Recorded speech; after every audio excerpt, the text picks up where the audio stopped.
y bienvenidos al programa de Retos Femeninos en su sección de Justicia Cotidiana. Soy Claudia de Buenuna y en esta ocasión vamos a hablar del derecho de familia, una rama del derecho que ha tenido muchos cambios y a partir de la incorporación de los derechos humanos a la Constitución mexicana, que estaban de otra manera como garantías una vez que se reconocen en otro ámbito, se incorporan, y de la celebración de tratados internacionales en esta materia y desde luego pues todas las modificaciones que se han visto reflejadas en las leyes secundarias como son los códigos civiles y familiares de toda la República.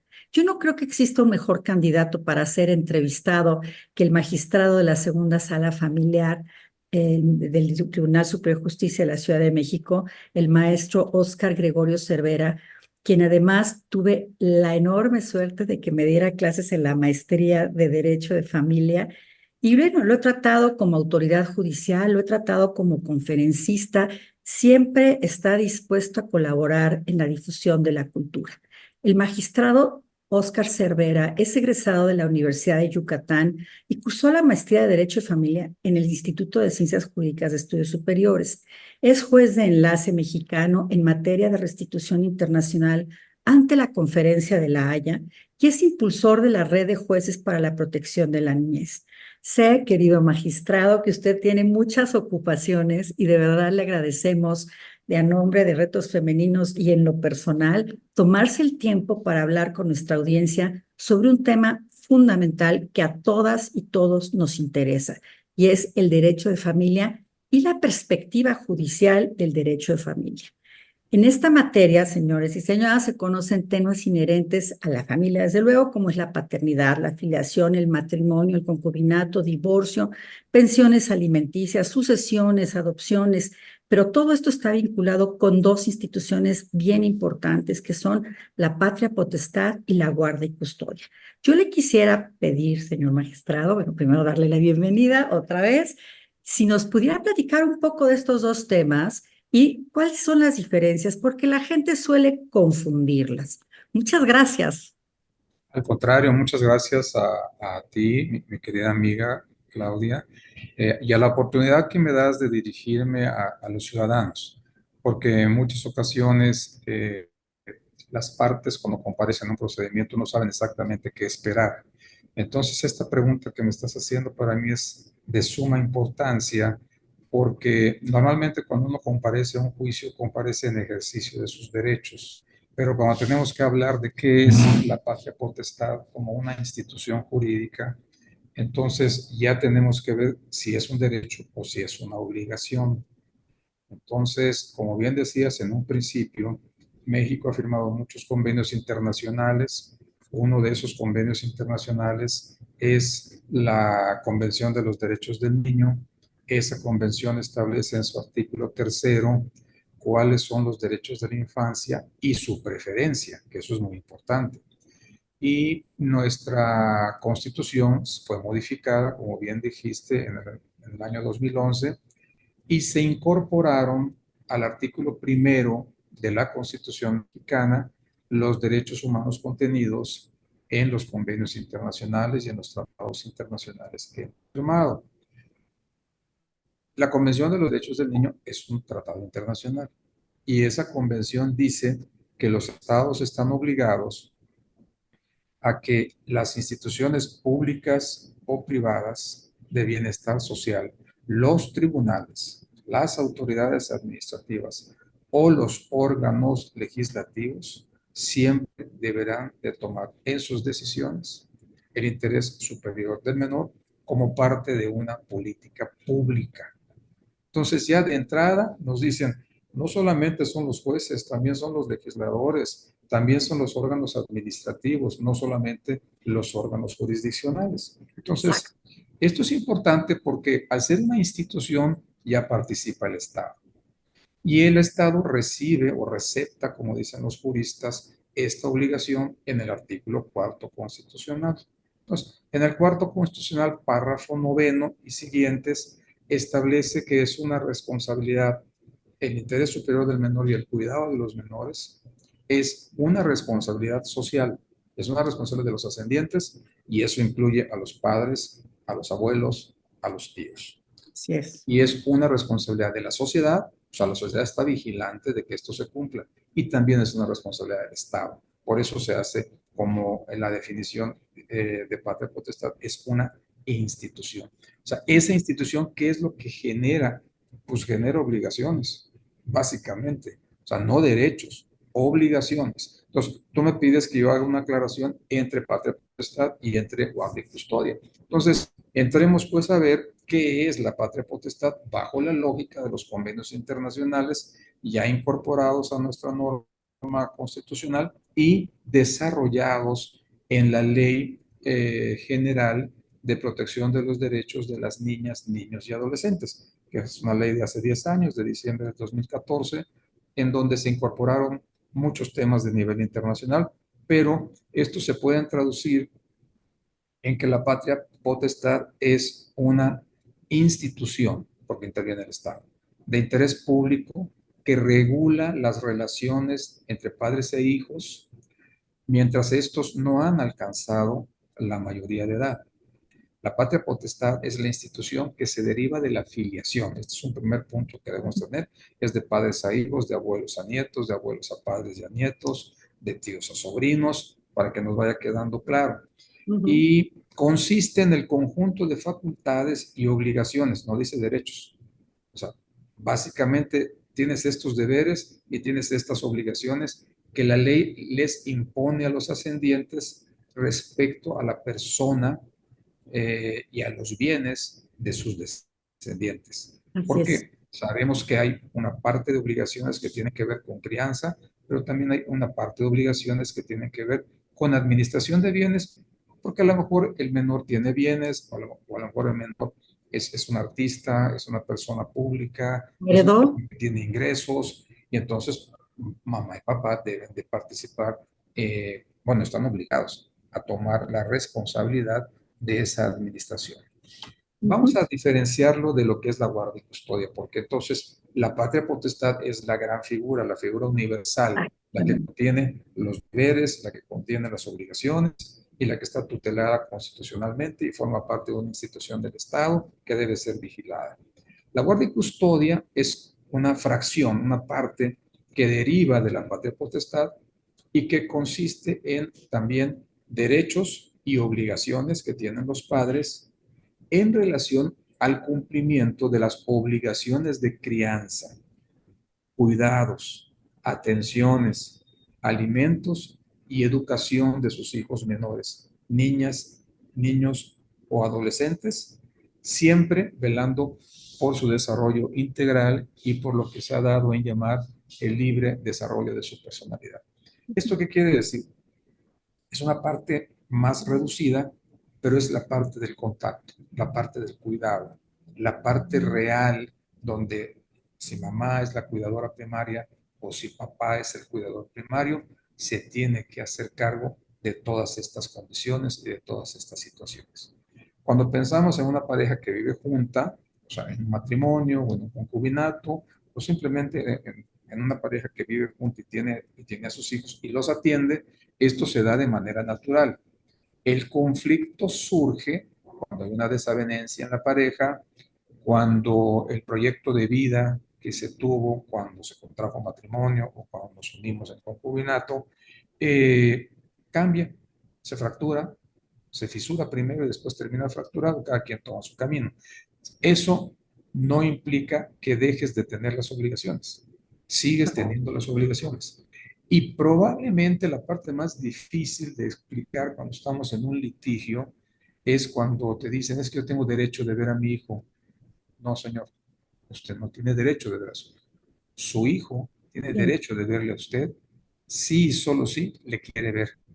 Es otro tema muy duro de explicarle a una persona, porque como si nos vamos al artículo primero de todos los códigos, de todavía todos los códigos de procedimientos de los estados, dicen quién puede demandar: el titular del derecho o su legítimo representante, el que represente legítimamente al titular del derecho que haya sido agraviado. Entonces, muchas veces uno dice, es mi derecho convivir con mi hijo. No, espérame, se lo tengo que explicar despacito, no le va a agradar, pero no es su derecho. Es derecho de su hijo. Es deber de usted estar pendiente de que a su hijo no le falte nada. Y es deber del Estado, en este caso, si es un procedimiento ante un juzgado de lo familiar, del juez o del magistrado que le corresponda, velar porque esos derechos se cumplan y velar porque efectivamente el interés superior del menor, que está considerado constitucional y además legalmente como un derecho preferente por la condición básica del menor, que no, aunque tiene derechos de goce, no tiene derechos de ejercicio y por eso requiere de la patria potestad. Entonces, este es un primer punto, la diferenciación. Las dos tienen obligaciones, pero las más intensas que vivimos en lo cotidiano son las del cuidado de los hijos, La lo que guardia. hace básicamente la cuidadora o el cuidador primario, y Así es. eso nos puede llevar a situaciones de por qué el deudor alimentario no cumple o por qué debo de convivir con alguien que no me parece que deba de tener algún tipo de influencia sobre mi hijo. Pero Fíjate, básicamente son las diferencias. Eso es, a mí me llama la atención la forma tan tajante en que lo expresas, porque me parece que para la gente, y me digo, estoy totalmente de acuerdo contigo, no quiero decir que no, pero para la gente los hijos son suyos, son mis hijos, son mi propiedad y yo decido sobre sus vidas. Sí, en cierta manera sí tienen que decidir porque ellos no tienen capacidad de ejercicio, como bien lo acabas de decir. Entonces, los niños se convierten en la parte digamos, de la forma en la que se van a pelear, son los hijos y los bienes, pero ahí los hijos están en medio tomando una cantidad de decisiones, entre ellos se sienten agraviados, unos toman partido por un lado o el otro cuando hay un pleito fuerte que nosotros lo hemos visto tanto en la sala como en el juzgado anteriormente y yo como litigante cientos de veces. Bueno, yo quisiera saber que la gente se entere cuáles son los factores que un juez, que un juzgador, un magistrado o un ministro en su momento tienen que considerar para resolver la custodia, a quién le toca la custodia o esta figura que ahora está de moda de la custodia compartida, ya sea que los padres se lleven a los niños a sus casas o que los niños se queden en la casa y entren y salgan los papás una semana uno, otro, y en fin, esas son las nuevas tendencias. No me parecen a mí tan simples de hacer, pero este, quiero Estoy, per- saber cuál. estoy per- Tuvimos un problema técnico, ¿verdad? sí, ¿Lo vuelvo a decir? como que te perdí un poquito, pero lo que entiendo es cuál sería mi opinión, o sea, qué es lo que tomo en consideración para resolver la custodia y qué pienso de lo que está ocurriendo en la actualidad de esta modalidad de la custodia compartida, ¿correcto? Ah, Cuando tienes que resolver sobre un tema de custodia, eh, eh, es verdaderamente un tema complicado. Es muy difícil porque lo dijiste muy bien. Nosotros sentimos que los hijos son nuestros. Sí, son tuyos, son míos, pero no son de mi propiedad. Los hijos, hasta los más pequeñitos, y a mí me ha tocado ya, yo tengo nietos ya de 21 años, de 19 años, de 10, de 12 y de 8. Entonces las tres niñas son las de 10, 12 y 8 y los niños son los de 21 y 19. Entonces, me ha tocado vivir también la transición de la conceptualización de la toma de decisiones en relación, no solamente como juez, sino también como padre y como abuela, porque pues de alguna manera todavía los hijos confían en uno y se acercan a pedirle consejo, ¿no? Entonces, lo que tenemos que tomar en consideración primordial es qué es lo que le conviene más a esa niña, a ese niño o a esa persona adolescente. Eso, y hay que decirlo así de claro, Claudia, porque más vale que las gentes sepan lo que se están enfrentando, ¿sí? Es sí, difícil, es muy duro decirle a una mamá no puede usted ver a su hijo. Es muy difícil decirle a un papá, usted tiene que ver bajo estas condiciones a su hijo, y si no lo cumple va a tener consecuencias. Entonces, así es. esa es la parte en la que a veces los magistrados y los encargados de la impartición de justicia en materia familiar, requerimos de la sensibilidad femenina. O sea, yo afortunadamente en mi sala hay una magistrada y yo antes de tomar una decisión platico con ella, así sea una decisión unitaria. Por eso hay tantas jueces mujeres en materia familiar.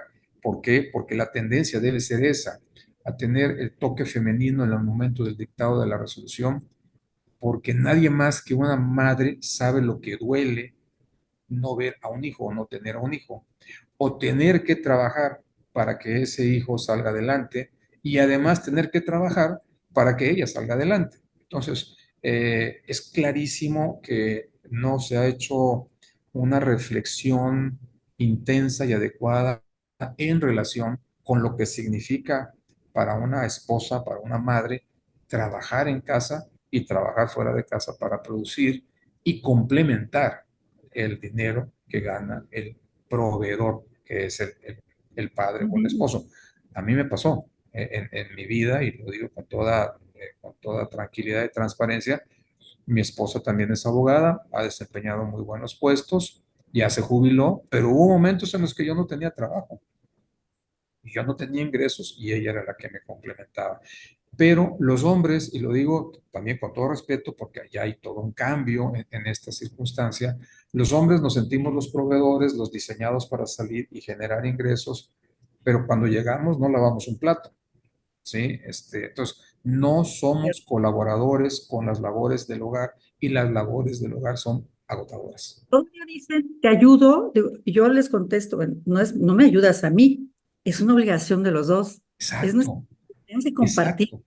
pero ese es un cambio de mentalidad, mi querido magistrado, porque eso antes no sucedía. Tú podías tener una doble jornada de trabajar todo el día en la empresa o yo en mi despacho, llegar a mi casa a cuidar niñas, seguir trabajando porque pues yo no me podía salir y no hacerlo, y afortunadamente ya había computadoras y después hacer o sea, la casa, lo que fuera necesario, aunque yo tuviera servicio.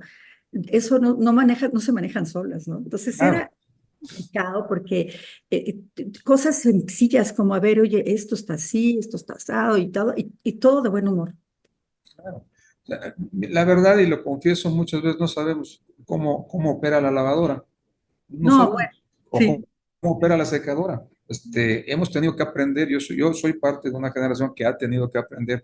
Mis hijos lo hacen de maravillas. Mis hijos son además extraordinarios cocineros y demás. O sea, son abogados, por cierto. Son abogados, pero sí se han dedicado, porque les tocó otra forma de percibir la relación de pareja. La relación de pareja es una relación de ayuda, de apoyo, de complementariedad. Hay cosas que yo no sé hacer, pero que puedo aprender y hay cosas que mi esposa no sabe, pero que yo le puedo enseñar. Son muy pocas, pero algunas también las ha aprendido y juntos el matrimonio es eso. El matrimonio es una sociedad que nos permite apoyarnos de manera recíproca y desarrollarnos en nuestras personalidades y en nuestros proyectos de vida. Ya se le quitó el que tiene efectos reproductivos, porque de acuerdo a las nuevas modalidades puede haber parejas del mismo sexo o puede haber parejas que no quieran tener hijos. Tan así. sencillo como ¿Eh? eso, ¿no? Últimamente mucho. Sí, Sí. la maternidad y la paternidad son básicamente eso, son vocaciones. Y yo creo que la vocación de ser madre y la vocación de ser padre, pues con un hijo quedan satisfechas. Después nos engolosinamos y tenemos varios, pero pues está bien. Pero hay que saber si yo tengo vocación de ser padre o no. Y eso es muy importante para saber si me caso o no me caso. Y si no tengo vocación para ser padre y tengo hijos, tengo que hacerme responsable de mis obligaciones para con mis hijos, mis deberes para con mis hijos. Y Exactamente. bueno, hay que ser congruentes, ¿no? Entonces, pues, si yo traigo un niño al mundo, el niño viene con un paquete de toda la Exacto. vida. O sea, aunque crees que sea adulto, siempre será tu hijo. Y eso es lo que muchas veces van echando hijos por el mundo y no se dan cuenta del daño que generan, no nada más al mismo hijo si lo abandonan, sino a todo un núcleo de la familia materna, ¿no? En la que se tienen que hacer cargo, que pues la mujer igual no puede, en fin, eso es una constante en este país, pero bueno, hay de todo, ¿no? Lo importante es que hay leyes y que las leyes determinan cuáles son las obligaciones y cuáles son los derechos de estos niños. Y me encanta que hayas empezado con el interés superior de la infancia, Sí. porque es justamente lo que un juez toma en cuenta siempre. No es, señora, que usted quiera estar con el niño, es si usted puede o si al niño le conviene que sea usted la que tiene la guardia y custodia. Porque antes, de facto, así de entrada, la guardia y custodia era para la madre. Y los padres decían, pero ¿por qué yo hago home office, como se dice ahora, trabajo en casa? Ella no, yo puedo estar con los niños, yo los puedo atender, me encantaría, pero de entrada el juez siempre se iba a la madre como el progenitor más apto para cuidar a los niños. Esto ha cambiado. Ya entiendo que ya no es así de facto, ¿no? Que tiene que ser, pues ahí tendrán que determinar cada uno lo que es mejor para los hijos y no para ellos. Exactamente. Y de hecho, precisamente para tomar la decisión, una de las cuestiones que son vitales son las circunstancias de vida de los padres. Si puedo o no puedo, si debes o no debes, si estás en posibilidades o no. Tú me preguntabas de la custodia compartida en relación con estas cuestiones de la posibilidad de que vivan un tiempo con uno y un tiempo con el otro. Desde el punto de vista psicológico, yo he hablado con dos o tres psicólogas de aquí del centro y me han dicho que eso le da mucha confianza a los niños, que eso le permite a los niños saber que por ciertas temporalidades, a veces una semana le toca con un padre y otra semana le toca con el otro, y que eso les reafirma la confianza, les permite tener una mejor comunicación, dejan de tener problemas como de falta de atención, hiperquinesia y este tipo de cuestiones. Suena muy bien y yo he tenido dos experiencias nada más de personas que lo han podido hacer, pero además lo hicieron de una manera que a mí me llamó mucho la atención. Obviamente eran personas, digamos, de clase media o media alta, que lo que hicieron ellos fue dejar el domicilio conyugal para los niños, lo que era el domicilio conyugal para los, salirse ellos y uno pasar una semana, terminaba la semana y el otro entraba cuando salía el primero, y así vivieron cuando menos 5 años. Claro, esto supone que tienes una casa y que tienes Y que capacidad económica. No son está tres, fácil. ¿no? El de los niños y el de cada progenitor, ¿no? Entonces tampoco es, Exacto. pero No, bueno, no está fácil. no, porque no lo sacas de su medio. Claro, pero entonces para nosotros poder decidir esto tenemos que entender varias cosas. La primera, qué tan cerca o qué tan lejos está la escuela. La segunda, quién se va a encargar de transportarlos. La tercera, qué tanto aprovisionamiento económico va a tener la persona cuidadora primaria, que normalmente es mamá, pero que ya nos hemos topado también con casos en los que es papá. Porque esas convivencias, esa forma de manejar la guardia y custodia compartida, se vuelve muy interesante porque los hijos no sienten tanto la ausencia de los padres. Sin embargo, puede tener cierto tipo de complicaciones porque cada padre tiene sus reglas en su espacio en el que convive.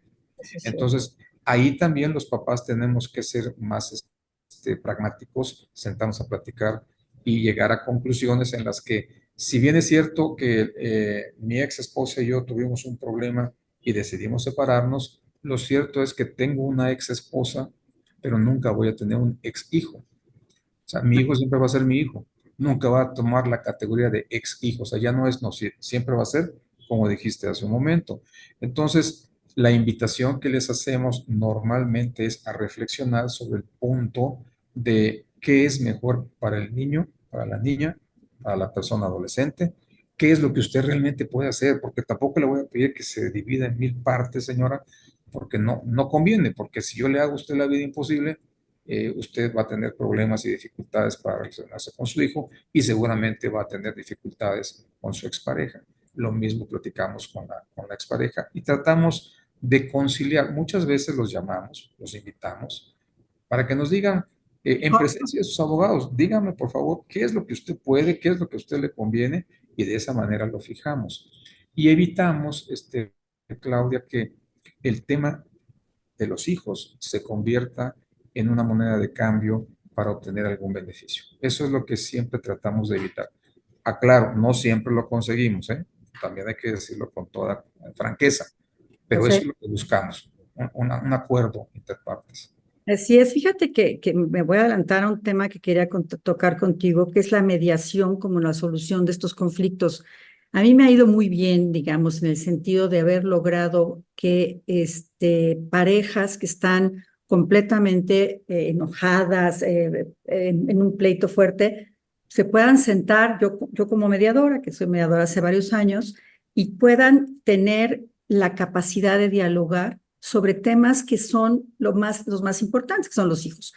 De hecho, ahora me he encontrado con temas que me gusta mucho, además, esto, de parejas que creen que puedan llegar a divorciarse y no quieren pelearse, quieren llevarla de la mejor manera. Y saben que los abogados, cuando yo actúo como abogada, voy a defender a capa y espada los derechos de mi cliente o clienta. Entonces, de antemano llegan conmigo como mediadoras y es una especie de, como si fuera un prenup, estos acuerdos prenupciales, pues es un acuerdo predivorcio. Entonces, ponemos en orden todo, o sea, la parte económica, guarda y custodia, si es que los niños son menores de edad, etcétera. Y ya después, ¿sabes qué?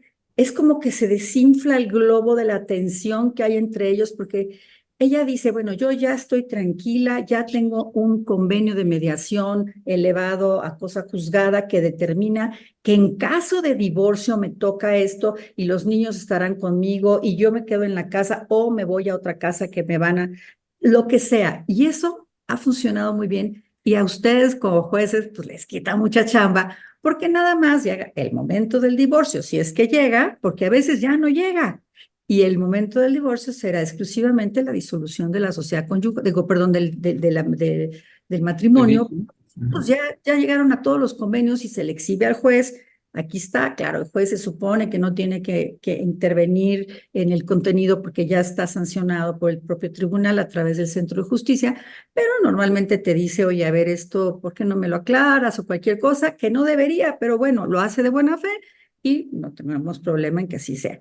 Pero bueno, esa mediación, ¿cómo la percibes tú para este tipo de conflictos en los que sí los niños son la moneda de cambio?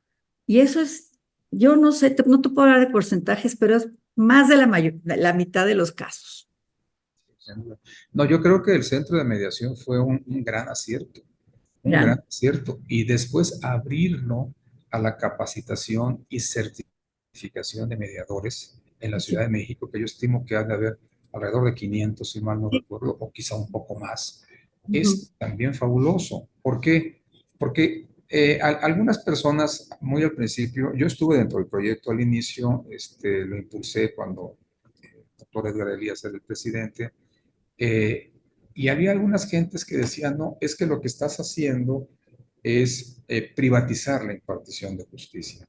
Y los que estábamos apoyando el proyecto les decíamos, no, señores, lo que estamos haciendo es colocar en una persona calificada una colaboración con los impartidores de justicia a través de un trato digno, conocedor, especializado para el manejo de un problema, para quitar, desarmar, desarticular el conflicto en una pareja, sentarlos a negociar en los tres pasos básicos que nos dan para la mediación, entender que sí se puede, que ellos lo comprendan, porque si ellos son el principio básico de esta negociación es, yo soy parte del problema, pues déjame ser parte de la solución. Si yo me siento a platicar con mi expareja y me conduce una persona, lleva la plática, la conduce, anota los puntos finos del debate y nos ayuda a superarlo. Una persona preparada y capaz me lleva a un convenio, lo firmo, lo presento ante la autoridad judicial y la autoridad judicial lo que debe hacer es, bueno, verificar que no hay alguna violación a derechos, etcétera, pero al final de cuentas aceptarlo. ¿Por qué? Porque la ley dice que causa estado y que tiene efectos de cosa juzgada. Entonces, para mí ha sido un gran beneficio. Es más, ha sido tal el beneficio que muchas veces no sabemos, no tenemos una estadística de cuántos asuntos concluyen con mediación, que eso es algo que yo he estado pidiendo, Porque sí nos quejamos, en buen sentido nos quejamos los jueces de que tenemos mucho trabajo. Sí, nos llega mucho trabajo. Entonces, ¿qué pero le pones si se genera un instrumento que se llama Centro de Justicia Alternativa que permite generar capacitación externa para que se resuelvan los problemas y no lleguen a ti? Pues yo no le pongo ningún pero, al contrario, que no haya 500, que haya 2000, que haya 3000, que Hay haya lo más, que se necesite. 800. Yo soy 427 y después de mí ya hay varias generaciones. A mí me parece una idea excelente, una implementación excelente, porque eso es entender la impartición de justicia familiar con un sentido social. Es decir, no es únicamente el debido proceso legal como el conjunto de normas rígidas en relación con la forma de llevar los asuntos, sino que ya entiendes la responsabilidad social que dice el artículo cuarto constitucional, lo adminiculas con gentes que sí quieren intervenir porque son abogados y están preparados y ayudas a las partes a solucionar el conflicto. Esa es la intención del artículo cuarto constitucional, Sí, sí. involucrar a la sociedad, y los mediadores son parte de la sociedad que pueden ayudar a parejas en problemas. A mí me parece excepcionalmente bueno. Hay que Es explotarlo buenísimo. más. Yo me Absolutamente de siento acuerdo. muy satisfecha con el trabajo que he hecho. Me dedico a las dos cosas y cuando llegan y me empiezan a platicar ese asunto, yo digo, esto es mediable. Lo que no es mediable es cuando hay una violencia familiar, así de, que no, o sea, la violencia, bueno, la violencia tiene muchos grados, ¿no? Desde dejarle de hablar a la pareja, pues ya es violencia, pero pues eso es mediable, claramente, Claro. hasta la agresión física o el ocultamiento incluso de bienes o de sus cosas, en fin, esos ya son los grados. Pero yo creo que para cerrar esta magnífica plática, que me encanta platicar contigo, me gustaría hablar de la pensión alimenticia. ¿Quién tiene derecho? ¿Cuándo se suspende? Si la mujer, por ejemplo, tiene derecho a pensión, pero se casa o vive en concubinato, pierde y vivió 28 años con el señor, 28 años se dedicó al hogar, al cuidado de los hijos y de repente pues, se enamora, se vuelve a casar y todos estos años el que sale ganón es el señor que deja de pagarla. Entonces, vamos, si me puedes, ya te puse varios puntos, pero quisiera que platicáramos primero qué es la pensión, cómo se determina, quiénes tienen derecho y quiénes tienen obligación de pagarla. Excelente. Mira, te englobo la respuesta. La pensión alimenticia tiene que ver para su determinación con dos principios básicos, la capacidad y la necesidad.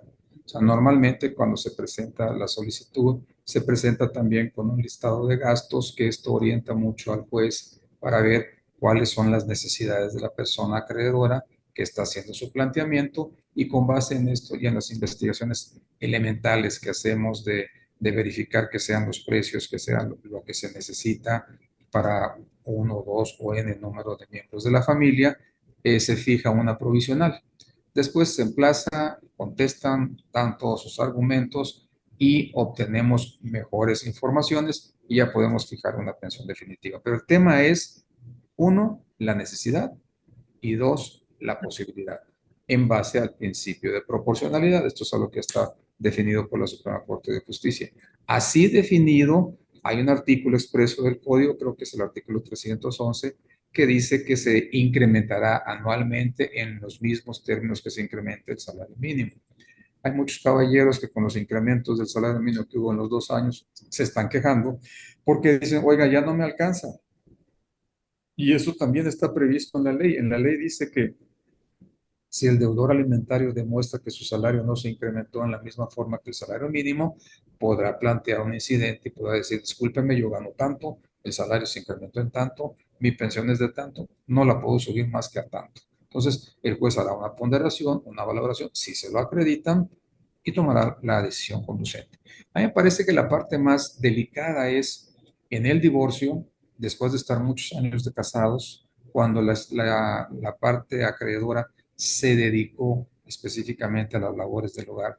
Y hablemoslo claro, sacrificó la posibilidad de tener un desarrollo profesional para dedicarse a la crianza de sus hijos. Y esto normalmente recae en las mujeres. No sé por qué, pero normalmente recae en las mujeres. Es algo que está cambiando muy, muy despacito, que se ha acelerado un poco a partir de la pandemia, pero que es una gran realidad. Sí.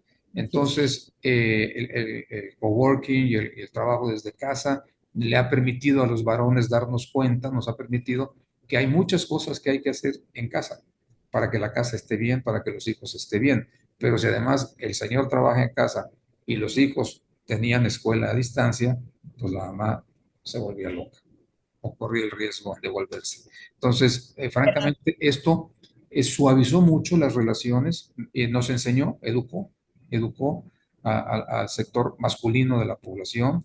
Algunos no tenemos remedio, pero otros sí fueron educados y tuvieron la posibilidad de entender que hay que ser mucho más colaborativos. Pero el punto es, una persona estuvo casada durante X número de años, se dedicó al hogar, se divorcia, sus bienes personales no tienen nada que ver con los bienes personales del marido porque el que creció en su patrimonio fue el ex marido y no la señora. Entonces existe una pensión compensatoria y esa pensión compensatoria tiene que ver precisamente con de qué manera creció el patrimonio de uno y no creció el patrimonio del otro porque no tuvo la oportunidad de hacerlo crecer en función de que se dedicó de manera primordial al cuidado de los hijos. Y esto se puede plantear y se puede llegar hasta el 50% de los bienes que pudo acumular como bienes patrimoniales el marido o la persona que eventualmente fue el proveedor familiar. Porque se da, a mí me ha tocado un par de veces nada más fijar pensión compensatoria, pero a la ex esposa en favor del ex marido, porque pues era chef y se dedicaba pues, al cuidado de la casa y al cuidado de los hijos, pero no tenía trabajo, se quedó sin trabajo y al final esto se prolongó, vino la separación, vinieron los temas alimentarios y ahí sí él acreditó que se había dedicado, la señora tuvo una muy destacada profesión, una mujer muy exitosa, y pues no fue agradable porque fue la primera vez que lo hice, hace unos 12 años. Pero también se puede dar ese caso. Es raro, no es común. Cuando las personas, las parejas del mismo sexo, que uno se dedica preponderantemente al hogar y el otro trabaja, o la una y una. Yo tengo el caso de dos mujeres, ¿Sí? donde una trabaja y la otra se dedicaba, pues no tienen hijos, pero se dedicaba pues, a la dolce vida. Y entonces, pues ahí es donde viene el reclamo de la compensación económica. Sí, Pero claro. Y tiene que ser bajo estos parámetros, bajo los parámetros de quién se dedicó y quién no se dedicó y de qué manera creció o decreció el patrimonio, porque igual puede ser que durante muchos años hayamos estado casados y pues nunca salimos de pobres, ¿no? Entonces, aún hay, pues, ¿qué patrimonio? Pues no tengo nada, siempre vivimos en casa rentada, no tenemos coche. Pues ahí también son cosas, son casos dramáticos en los cuales uno dice, bueno, pues, ¿qué bienes van a repartir si bienes no tienen? Y no es que esté simulando alguna de las partes no tenerlos, sino que en realidad uno en ocasiones ve los casos y cuando se mete y platica con las gentes y ves las pruebas, o sea, a veces la narrativa es muy bonita, pero cuando te vas a las pruebas, tú sabes que tenemos que resolver con base en los extremos acreditados para ver si procede o no procede a la pretensión. Pero al final de cuentas, termina uno platicando con los abogados y con las personas, termina uno enterándose del problema y termina uno sugiriéndoles, oiga, pues, ¿por qué no hacemos esto? En ocasiones funciona, en ocasiones no, pero la base es, mm, hubo crecimiento de patrimonio, no hubo crecimiento de patrimonio, te dedicaste o no te dedicaste. Esos extremos están acreditados y yo tomo decisión en bases patrimoniales y en bases a los tiempos dedicados al cuidado de los hijos. Y está muy claro el concepto. A veces no gusta, pero pues ni hablar. El problema quizá más complejo son las pensiones provisionales, porque las eh, pensiones provisionales se fijan sin tener los mayores elementos, están vigentes durante el juicio, porque podrá revocarla o modificarla a la sala, pero se van al amparo, tienen la suspensión, y entonces la provisionalidad llega hasta que se dicta la sentencia de amparo y en cumplimiento de la sentencia de amparo ya se modifica esa provisionalidad. Claro, ya hay un criterio de la Corte que dice que puedes también, en contra de la resolución, puedes interponer el amparo, pero esto como que no está caminando con la agilidad que uno quisiera y fue ponencia del señor ahora ex ministro Cosío, ministro en retiro Cosío, que ya tiene algunos años en retiro y bastante antes de retirarse estableció ese criterio, pero como que ese criterio no ha permeado realmente. Entonces, nosotros sí lo tomamos, sí tomamos en cuenta capacidad, posibilidad, incremento patrimonial y dedicación al cuidado de los hijos, como elementos básicos para tomar esta decisión. Sí, fíjate que yo tengo un artículo escrito donde digo que el artículo, que no me acuerdo cuál es el número, es discriminatorio el que dice, el que se refiere a que si la mujer se casa o vive en concubinato, pierde la pensión alimenticia Cierto. a pesar de que haya vivido todos esos años.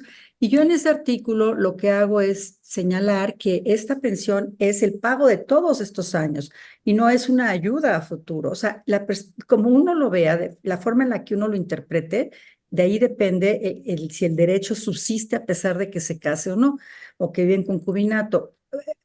La realidad dramática es que muchas mujeres que vivieron casadas no pueden estar solas, no sienten que puedan solas con la vida porque nadie les enseñó. Esa es la verdad. Ahora cada vez mejor lo pueden hacer. Pero entonces, si aparece alguien en su vida y les baja las estrellas, se casan. O sea, tristemente es una realidad y pierden la pensión alimenticia, pero además muchas veces ese matrimonio no funciona o ese concubinato no funciona, termina en 2 años y su pensión de 25 años pues ya la perdió.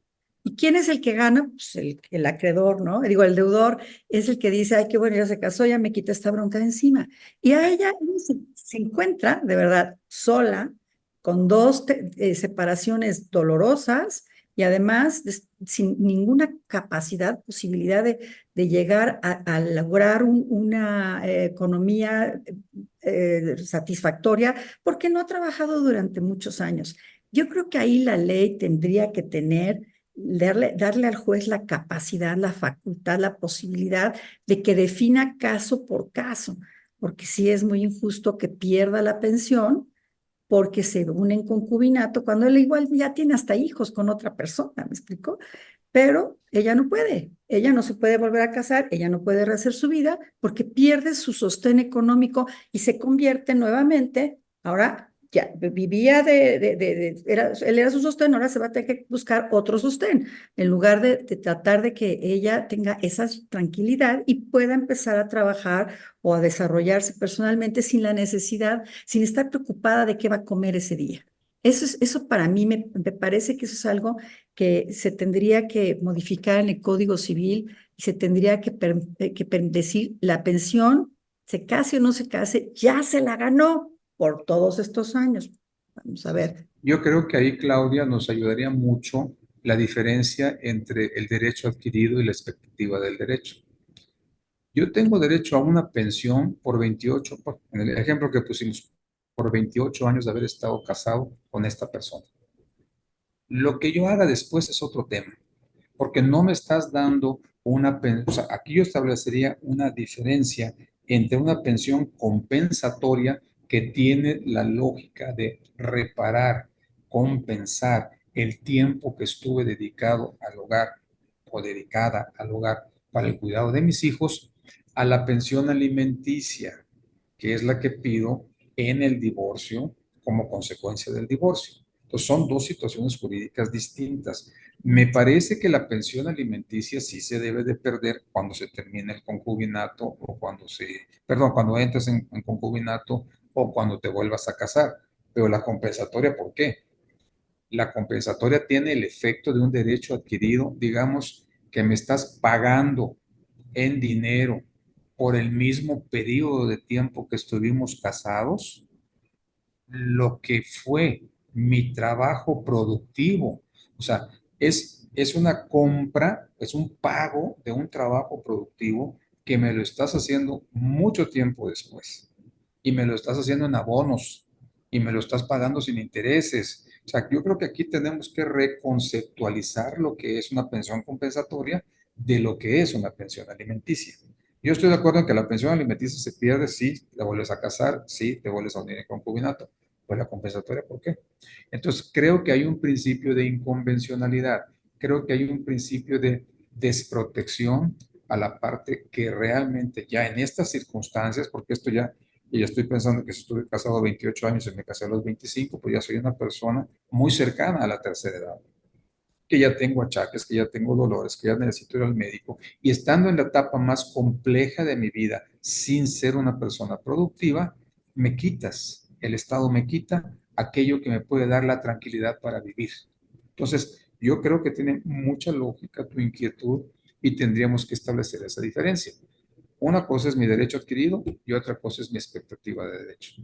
Y más si no hay compensatoria porque no hubo bienes, pero sí había pensión alimenticia, y entonces me caso y pierdo todo.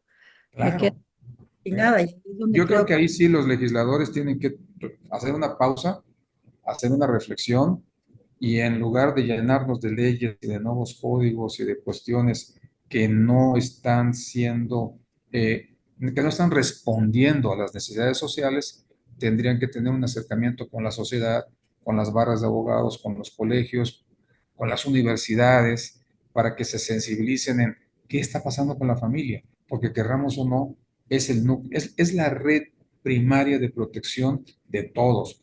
Lo vivimos en la pandemia. sí, Quien tenía familia y tenía red de protección iba saliendo adelante más fácilmente y quien no, de repente no salió de la pandemia. así Ese es es. el tema. Así es, sí, le fue mal y bueno, muchas consecuencias de la pandemia que todavía estamos cargando, algunos de los que tuvimos, pues los abogados, muchos de nosotros todavía estamos cargando aquellas consecuencias de la paralización, pero bueno, ese es otro tema. Yo de verdad te agradezco muchísimo haberme aceptado esta entrevista. No sé si quieras agregar algo más. Solamente que la paternidad y la maternidad son actos que tienen que ver con la vocación de las personas. Obviamente los que ya estamos casados, ya tuvimos hijos, ya nuestros hijos nos hicieron abuelos, pues a lo mejor esta reflexión nos llega tarde. Pero una reflexión para los jóvenes, porque con este tema del divorcio incausado, ya como que casarse y divorciarse ya se volvió demasiado fácil cuando no hemos entendido que una cosa es divorciarte y otra cosa son todas las incidencias derivadas de un divorcio, que tú bien sabes que no se termina con la sentencia, porque con la sentencia empiezan los incidentes y empieza el problema.